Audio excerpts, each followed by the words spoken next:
अगदी कमी वेळामध्ये कमी साहित्यामध्ये आपण ही रबडी पटकन कशी बनवू शकतो ते आज आपण पाहणार आहोत।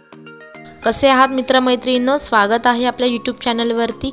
माझं नाव आहे सोनल आणि आज आपण बघणार आहोत रबडी। पण त्याआधी पटकन माझ्या चॅनलला सबस्क्राइब आणि बेल आयकॉन बटनवरती क्लिक करा, जेणेकरून माझी सर्व व्हिडिओ तुमच्यापर्यंत वेळेत येतील। रबडी बनवण्यासाठी इथे मी 1.5 लिटर दूध घेत आहे। तुम्हाला जर दूध कमी किंवा जास्त घ्यायचं असेल तर तुम्ही तेही देखील घेऊ शकता।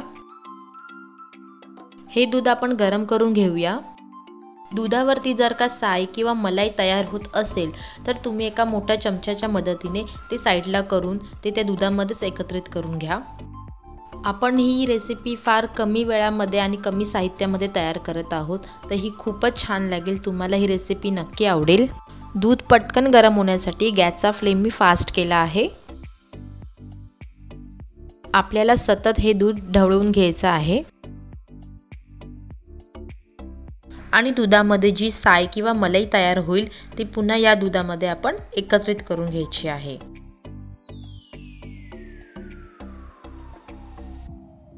साधारण मला 2 ते 4 मिनिटे झाली आहे आणि मी सतत हे दूध ढवळून घेत आहे। दुसरी गोष्ट म्हणजे अशी आहे, जेव्हा आपण रबडी तयार करतो तर ती आपल्याला सतत ढवळावी लागते। जर का आपण असं नाही करणार तर आपली रबडी खालती करपू शकते किंवा साइडून ती जळू शकते। त्यासाठी आपल्याला ही प्रोसेस सतत करायची आहे। कढईच्या अवतीभोवती देखील साय तयार झाली आहे। ती साय काढून आपण पुन्हा त्या दुधामध्ये एकत्रित करून घेऊया, जेणेकरून आपल्या दुधाला हलकासा घट्टपणा येईल। ते मी तुम्हाला प्रमाण सांगते। जर का मी 1.5 लिटर दूध घेतलं आहे तर मी साधारण 4 ते 5 माणसांसाठी ही रबडी बनवत आहे। जर तुमच्या घरामध्ये माणसं जास्त असतील तर तुम्ही जास्त दुधाचा वापर करावा। दुसरी छोटी टिप अशी आहे, यामध्ये आपण साखरेचा सर्वात शेवटी वापर करणार आहोत। बारीक कापून घेतलेले बदाम, काजू आणि वेलची यामध्ये मी घेत आहे।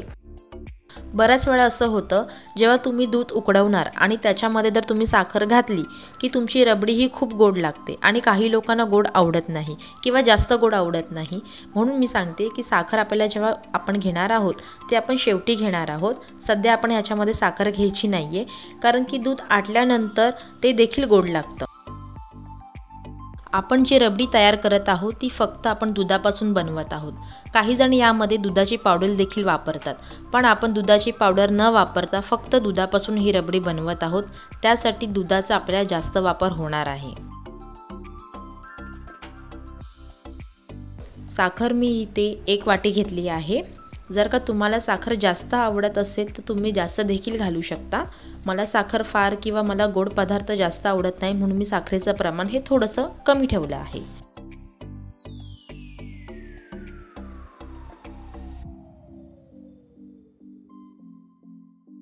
दुधाची वरती साय तयार होत असेल तर ते आपण दुधामध्येच एकत्रित करून घ्यायची आहे। सतत तुम्हाला ही प्रोसेस करायची आहे जोपर्यंत ही घट्ट होत नाही तोपर्यंत।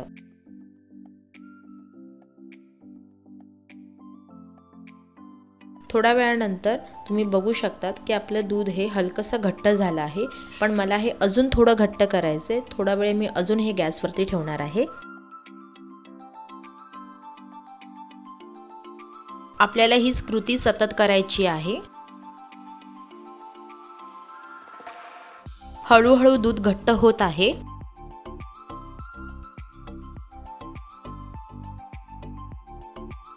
भांड्याला जी साय तयार झाली आहे ती या मोठ्या चमच्याच्या मदतीने किंवा मोठ्या पल्ल्याच्या मदतीने मी ही साइडला करून ती पुन्हा दुधामध्ये एकत्रित करत आहे।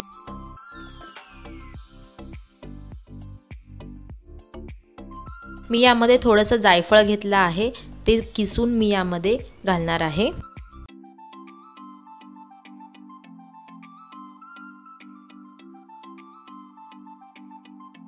तुम्ही यामध्ये जायफळ, रोज वॉटर किंवा जर तुमच्याकडे थोडाफार केसर असेल तर तुम्ही तेही घालू शकता। ऑप्शनल आहे, असतील घरामध्ये तर वापर करा, नसेल तरी सुद्धा चालू शकतं। रबडी तयार होण्यासाठी साधारण मला इथे 20 ते 25 मिनिटे लागली आहे, कारण मी इथे दुधाचा वापर जास्त केला आहे। जर तुमच्याकडे दुधाची क्वांटिटी जास्त असेल तर तुम्हाला जास्त वेळ लागेल, जर कमी असेल तर तुम्हाला कमी वेळ लागेल। माझी रबडी ते तयार झाली आहे। मला अशाच प्रकारे रबडी हवी होती। आपण ही रबडी एका भांड्यामध्ये काढून घेऊया। मी ते मातीच्या भांड्याचा वापर करत आहे, कारण मातीच्या भांड्यामध्ये जेव्हा आपण दुधाचे कोणतेही पदार्थ बनवतो, ती दही, रबडी किंवा रसमलाई काही असू द्या, तर ते दिसायला आणि खायला खूप छान लागतात। खूपच साध्या आणि सोप्या पद्धतीमध्ये तुम्हाला मी रेसिपी शेअर केली आहे। तुम्हाला ही रेसिपी कशी वाटली मला नक्की कळवा आणि आपण पुन्हा भेटूया एका नव्या रेसिपीसह। तोपर्यंत पाहत रहा चविष्ट पदार्थ।